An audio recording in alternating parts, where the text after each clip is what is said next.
بات کو سمیٹتا ہوں، اللہ کے نبی دنیا کے اندر خوشیاں ملیں گی، میں اولاد کی شادی کروں گا، یا اللہ اپنے نبی کے ذریعے مجھے بتا دے، اپنی شادی ہوگی اولاد کی کروں گا، بیٹی کی کروں گا، بیٹے کو کروں گا، بیٹے کی کروں گا، بتاؤ میں رہنمائی کس سے حاصل کروں؟ دنیا کہے گی پیسے والا دیکھو، دنیا کہے گی وہ دیکھو جس کے 4 بھائی سعودی ہیں، دنیا کہے گی وہ دیکھو جس کا رقبہ زراعت ہے۔ اللہ اکبر۔ اللہ کے نبی صلی اللہ تعالیٰ علیہ وسلم کے ذریعے مالک کائنات نے آپ کی میری یہاں بھی رہنمائی فرمائی، فرمایا امتی کبھی پریشان نہ ہو، امتی کسی معاملے میں پریشان نہ ہو، میرا نبی ان کو جا کے بتا دو شادی کہاں کرنی ہے۔ شادی 11 قسم کی عورتوں سے کی جاتی ہے، 11 قسم کی۔ آج دنیا ڈرون حملہ کرتی ہے میرے نبی کی ذات پر، پاک دامن نبوت پر انگلی اٹھاتی ہے، حضور نے 11 شادیاں کیوں کی؟ اور اسلام میں 4 شادیاں کیوں؟ اور اللہ کے نبی نے 11 کیوں کی؟ کیونکہ میرے نبی کو پتا تھا امت یہاں کے بھٹکے گی، سوچے گی، انہیں سوچنے کا موقع نہ ملے، اگر یہاں آ کے کھڑی ہو جائے تو میری سیرت کو دیکھ لے تاکہ رہنمائی مل جائے۔ شادی 11 قسم کی عورتوں سے کی جاتی ہے۔ اب سنیے، اپنے سے عمر میں بڑی یا اپنے سے عمر میں چھوٹی؟ کتنی ہو گئی؟ اپنے سے عمر میں بڑی یا چھوٹی، اپنوں میں یا پرایوں میں، غریبوں میں یا امیروں میں، طلاق والی سے، بیوہ سے، کواری سے، یا کافرہ کوئی کلمہ پڑھا کر مسلمان کر کے یا مسلمان سے، تو 11 قسم سے۔ میرا نبی 11 جگہ دولہا بن کے گئے اور بتلا دیا امتی اگر تجھے ان گھرانوں میں سے کوئی گھرانہ مل جائے تو میں تیری گھر والی کو، تیری بچی کو، تیری بیٹی کو دلہن بنانا بھی بتا کے جا رہا ہوں، جوانوں کو محمد دولہا بنانا بھی سکھا کے جا رہا ہے۔ 11 قسم کے گھرانوں میں شادی۔ معذرت کے ساتھ آج شادی نوجوان کا کہنے میرا اکو ہے، یہ اکو نے تو بیڑا غرق کر کے رکھ دیا۔ میری جانل ویانی ہے، میری جانل ویانا، میری اکو میری جانل ویانا۔ ان ریجوں نے تو خدا کی قسم خاندانوں کا بیڑا غرق کر دیا۔ جو یہ ریج ہے یہ غیرت نہیں دیکھتی، ریج یہ حیا نہیں دیکھتی، یہ ریج کردار نہیں دیکھتی۔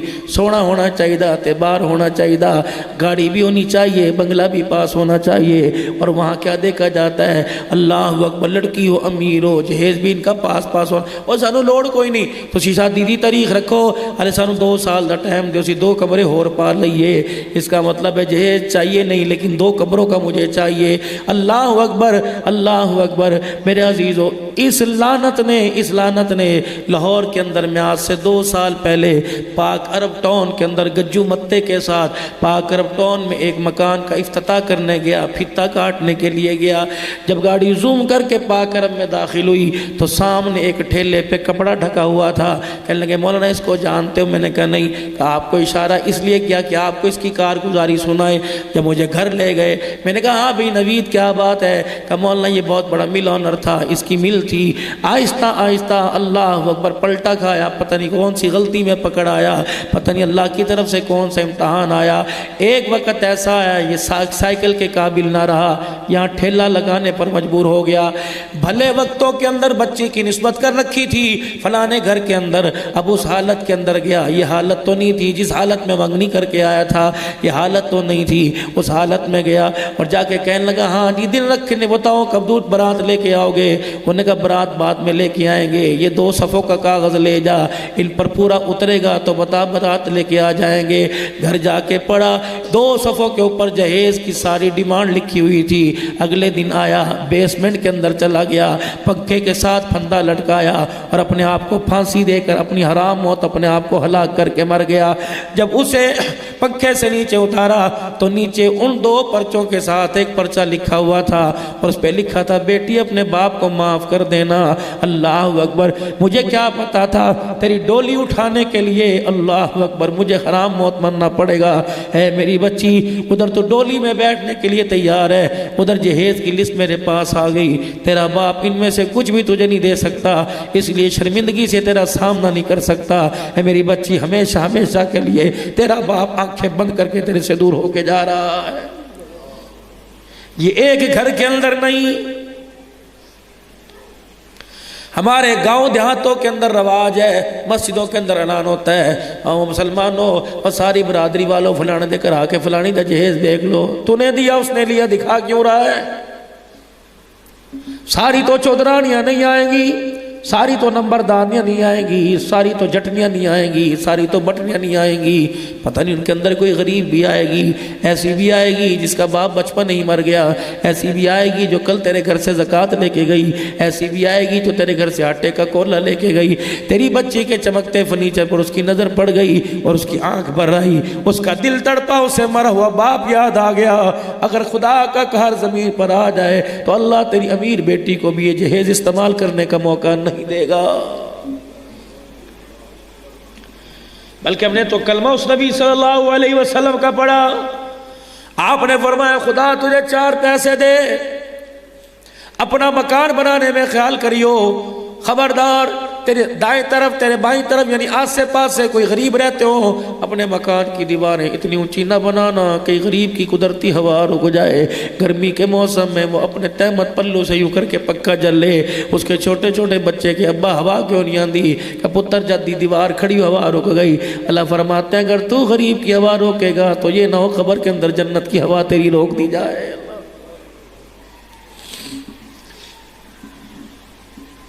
کنجسٹڈ ماحول ہے، مکس ایریا ہے، غریب بھی رہتے ہیں امیر بھی رہتے ہیں، فرمایا خبردار تیرے آسے پاسے میں تیرے دائیں بائیں میں آگے پیچھے غریبوں کے گھر ہوں، اپنے گھر کے اندر کھانا جو مرضی پکا، میں تجھے منع نہیں کرتا، جو کھانا ہو کھا، جو پکانا ہو پکا، لیکن اپنی ڈشوں کی اپنے کھانے کی خوشبو کو قابو کے اندر رکھ، کمرے کے اندر رکھ، کھڑکیاں بند کر، روشن دان بند کر، یہ نہ ہو کسی کھڑکی سے کھانے کی خوشبو غریب کے گھر میں جائے تو بچہ کہ اماں گوشت دی خوشبو آندی ہے، اور اللہ اکبر یوں کر کے اماں کا دامن پکڑ کے کہے اماں ہمارے کب گوشت پکے گا، وہ تھپڑ مار کے سلا دے، یہ نہ ہو وہ ایک مرتبہ تھپڑ مار کھا کے سو گیا اور تیرے گھر میں تیری نسل کو باپ کا سایہ اٹھ جانے کے بعد موت تک تھپڑی محلے میں پڑھتے رہے، یہ کام نہ کرنا۔ اللہ اکبر۔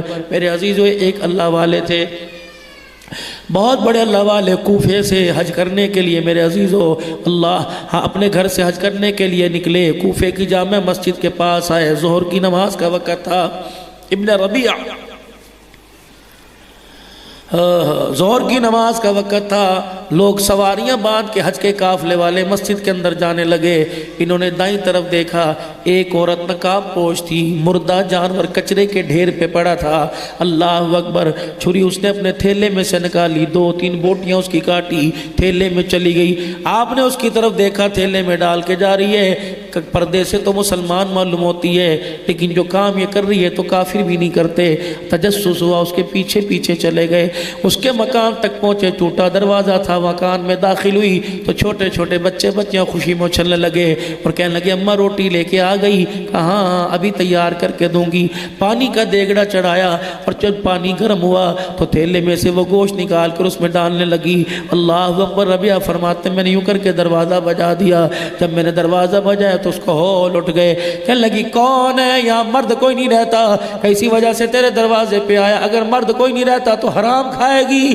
اندر سے آواز آئی جب لوگ زکوٰۃ دینا چھوڑ دیں، غریبوں کا احساس کرنا چھوڑ دیں، لوگ عشر دینا چھوڑ دیں، لوگ اپنے پرائے کی تمیز ختم کر دیں، احساس انسانیت کا ختم ہو، پیسے کا احساس آ جائے تو پھر حرام بھی کھانا جائز ہے۔ آپ نے فرمایا بی بی خدا کے واسطے باہر آ، پردے میں باہر، جو حج کا زادیرہ جو سامان تھا، جو حج کے پیسے تھے، وہ پوٹلی نکال کے اس بی بی کے ہاتھ پہ رکھی، کہنے لگے اللہ اگر توفیق دے حج بعد میں کر لوں گا، مسلمان کے سامنے مسلمان کے آنسو نکل جائے، خدا بھی برداشت نہیں کرتا، مصطفیٰ بھی برداشت نہیں کرتا، یہ حلال کے پیسے ہیں، اس سے حلال کا سامان لا، خود بھی کھا، بچوں کو کھلا۔ ابن ربیعہ کہتے ہیں یہ کہہ کے میں کوفے کی جامع مسجد کے پاس آ گیا، لوگ میرا انتظار کر رہے تھے، کہاں چلا گیا؟ میں نے کہا جاؤ جاؤ تم چلو، میں تمہارے پیچھے آتا ہوں۔ جب میرے پاس تھا ہی کوئی نہیں تو میں کوفے کی جامع مسجد کی سیڑھیوں کے پاس بیٹھ گیا، میں نے کہا الہی اب میرے پاس نہ پیچھے جانے کا رستہ نہ آگے جانے کا رستہ، پیچھے جاؤں گا لوگ تانا دیں گے، ارے کیڑا گناہ سی جڑ واپس ہی رستے میں سے آ گیا، آگے جاؤں گا میرے پاس جانور کے چارے کے بھی پیسے کوئی نہیں، حج کا زمانہ آیا، ابن ربیعہ تڑپ تڑپ کے نڈھال ہو گیا، بے حال ہو گیا۔ حاجی جب حج کر کے واپس آئے تو اسی کوفے کی جامع مسجد کے پاس آ کے آرام کیا، وضو کیا، آرام کیا، نماز پڑھی، دیکھا ابن ربیعہ وہاں پہ بیٹھے ہوئے تھے۔ اللہ اکبر، ایک حاجی آگے بڑھا اور کہنے لگا یار اے کوئی گل ہے کرن دی، کیا ہوا؟ کہ اللہ دے بندے تجھے سانو پریشان ہی کرتا، ہم تو سمجھے تھے ہم تجھے مکے مدینے چھوڑ کے آ گئے۔ وہ کہنے لگے کیا ہوا؟ کہ اللہ اکبر، اللہ کے بندے وقوف عرفات کے بعد اللہ اکبر مینا، پھر مزدلفہ کے اندر، پھر مینا کے اندر جب قربانی کا وقت آیا تو ہمارے ساتھ تھا، ہم آگے بڑے پیچھے مڑ کے دیکھا تو نظر ہی کوئی نہیں آیا۔ کہنے لگے اللہ کی قسم میں تو یہاں سے گیا ہی کوئی نہیں۔ کہا نہیں نہیں خدا کی قسم ہم نے تجھے دیکھا ہے۔ ایک آگے بڑھا، جو تھیلی اس بڑھیا کے گھر دے کے پیسوں کی آئی تھی وہ تھیلی دکھائی، کہ ہونتے من جائے پیسے تیرے نے؟ کہاں ہے پیسے میرے ہیں؟ کہ تو قربانی پہ چھری پھیرنے لگا، تھیلی مجھے پکڑائی تھی۔ اللہ اکبر، وہ رونے لگ گئے، کہنے لگے اللہ کیا ماجرا ہے؟ جب میرے عزیزو جب یہ قافلے والے تھیلی دے کے واپس چلے گئے، کہنے لگے میں تم جاؤ بابا میں آتا ہوں۔ رات کا وقت ہوا، کوفے کی جامع مسجد کی دیوار کے ساتھ ٹیک لگا کے بیٹھے تھے، تجسس حیران پریشان تھے، اللہ یہ کیا واقعہ ہو گیا؟ آنکھ لگی خواب میں سرکار مدینہ صلی اللہ علیہ وسلم کی زیارت نصیب ہو گئی۔ آپ نے فرمایا تو نے بھوکوں کو کھانا کھلایا، درد مندوں کے درد کو پورا کیا، ضرورتوں کی ضرورت مندوں کی ضرورتوں کو پورا کیا۔ جب تو تھیلی فقیر کے دروازے پر مسکین بیوہ یتیم کی جھولی میں ڈال کے آیا، اسی وقت سے اللہ نے اس قافلے میں تیری شکل کا ایک فرشتہ پیدا کر دیا جس نے سارا حج تیری شکل میں کیا۔ یہ تھیلی بھی اس نے پکڑائی، یہ ساتھ ال کے رہا، مبارک ابن ربیعہ وہ تو ایک حج کر کے چلے گئے، تیری اس پونڈی کی برکت سے قیامت کی صبح تک جب تک حج ہوتا رہے گا یہ فرشتہ تیری صورت کے اندر آ کر بیت اللہ کے طواف کرتا رہے گا۔ ایسا نہیں آج قیمت ہی پیسے کی ہے، انسان کی نہیں۔ 100 روپے کی گولی انسان کی قیمت ہے، اس سے بھی سستی۔ خدا کے واسطے اس طمع کی آگ کو بجھاؤ ورنہ نسلوں کا بیڑا غرق ہو جائے گا، ککھ نہیں ہمارا بچے گا۔ اور کوئی بچیا بزرگوں پتر نہیں رہا، تھی نہیں رہی۔ یہ روزانہ جو بچوں کی ڈیمانڈ ہوتی ہے، ماں باپ کو بوڑھا کر کے رکھ دیتی ہے، مینوں نہیں پتہ لیا کے دے، تینوں کیوں نہیں پتہ، تیرا باپ ریڑی لگاتا ہے، یہ تجھے کار کے پیسے کہاں سے دے؟ دو چیزوں پر اللہ کے غضب کو کوئی نہیں روک سکتا۔ پہلی چیز وَقَضَىٰ رَبُّكَ أَلَّا تَعْبُدُوا إِلَّا إِيَّاهُ، جو مرضی کر کھے کھا تیری مرضی لیکن شرک نہ کرنا، میرے برابر کسی کو لا کے نہ کھڑا کرنا۔ دوسرا وَبِالْوَالِدَيْنِ إِحْسَانًا، آپ لڑنا اچھی بات نہیں لیکن ماں باپ سے لڑنا تو دور کی بات، ان کی طرف انگلی نہ اٹھانا۔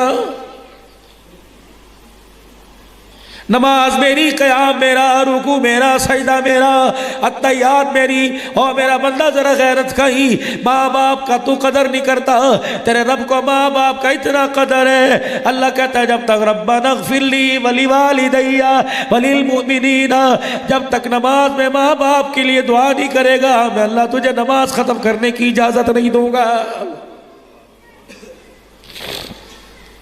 ابن عباس رضی اللہ تعالیٰ عنہ بیت اللہ کے اندر بیٹھے مسئلے بتا رہے ہیں، ایک جوان آیا اور اپنی بوڑھی ماں کو کندھے پر اٹھا کے لایا، کہنے لگا بزرگا، فرمایا کیا؟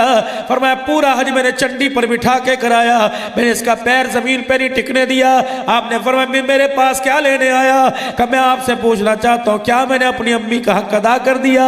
آپ مسکرانے لگے کہ حق کی بات کرتا ہے، پھر سن، جب تو 6 7 8 مہینے کا ماں کی گود میں تھا، اللہ نے تیرے میں روح ڈال دی، تیرے ہاتھ پیر اچھلنے لگ گئے، تیری ماں کوئی کام کر رہی ہوگی اور کام کرتے کرتے اچانک تو نے اپنی ٹانگوں کو پھیلایا، تیری ٹانگ تیرے ماں کے پیٹ کو لگی اور تیری ماں نے اوہ کہا۔ فرمایا پورا حج کرانا ابھی تو اوہ کہنے کے ثواب تک نہیں پہنچا ہے۔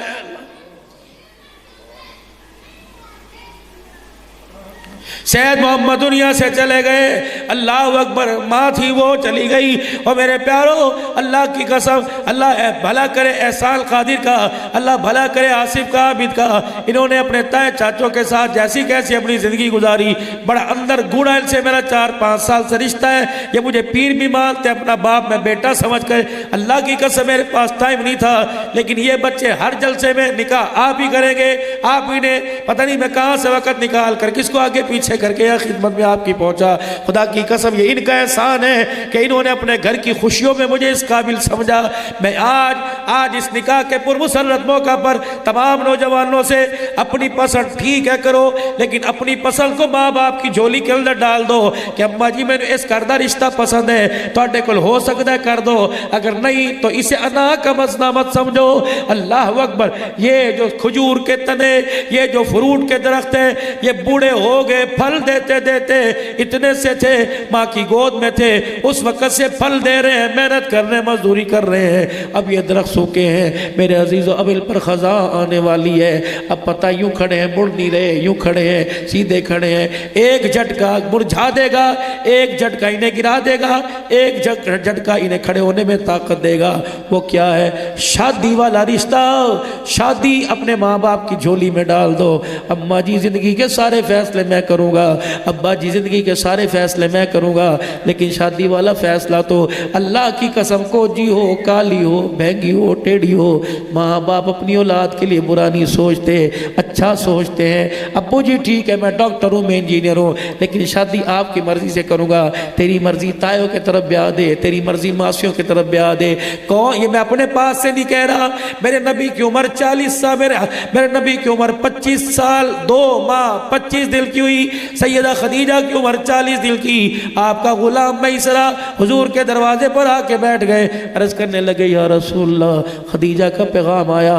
آپ نے فرمایا ابھی ملک شام سے مال تجارت لے کے واپس آئے ہیں اور بڑا فائدہ ہوا۔ پھر خدیجہ نے پیغام دے دیا، کہا ہاں جی ہاں، یہ پیغام مال کا نہیں ہے، خدیجہ نے کل مال تیرے قدموں پہ قربان کیا تھا، آج ڈولی میں بیٹھ کے خود تیرے دروازے پہ آنا چاہتی ہے۔ حضور نے فرمایا خدیجہ مجھ یتیم کے ساتھ شادی کرے گی؟ کہا ہاں ہاں۔ اللہ اکبر۔ چاہتے کہتے ہاں ٹھیک ہے، نکاح کے لیے تیاری کرو۔ رحمت والے نبی کی آنکھیں بھر آئیں۔ غلام میسرہ کہنے لگا کیا خدیجہ آپ کے معیار کے قابل نہیں؟ آپ نے فرمایا بات یہ نہیں، ایسا پیغام تو رشتے کا ماں باپ کے پاس لے کے آتے ہیں، کیا کروں میرا ویڑا ماں سے بھی خالی، میرا ویڑا ابے سے بھی خالی، نہ میری ماں ہے نہ میرا باپ۔ پھر پیغمبر فیصلہ فرمائیے کہ نا یہ میرے چاچے ابو طالب کا گھر ہے، یہ میرے چاچے حمزہ کا گھر ہے، یہ رشتہ لے کے یہاں نہ جا، میرے چاچوں کے پاس چلا جا۔ میرے چاچے ہاں کر دیں گے تو خدیجہ کو کہنا دولہن بن محمد دولہا بن کے آ رہا ہے، اگر میرے چاچے انکار کر دے تو خدیجہ سے کہنا برا نہ منانا۔ پتا تھا امت کو امت، پتا تھا بعد میں آنے والے نہ تائے کو دیکھیں گے نہ چاچے کو دیکھیں گے۔ میرا نبی اپنی خوشیوں میں اپنے تائے چاچے کو شامل کر کر قیامت کی صبح تک رشتہ داریوں کا معیار بڑھا کے چلا گیا ہے۔ یہ 2 چاچے نبی دولہا بنا، 2 چاچے نبی کے ساتھ ساتھ جا رہے تھے، ایک چاچا گواہ بن گیا، ایک چاچا محمد کے نکاح میں شامل ہو گیا۔ میرے پیارو شادی اتنا بابرکت، اتنا بابرکت، اللہ کا حکم میرے نبی کا طریقہ ہے۔ آپ نے اس کے بارے میں فرمایا النکاح من سنتی فمن رغب عن سنتی فلیس منی، نکاح میری سنت ہے، جس نے انکار کیا محمد اس کا کوئی نہیں، وہ محمد کا کوئی نہیں، وہ میری امت میں سے کوئی نہیں۔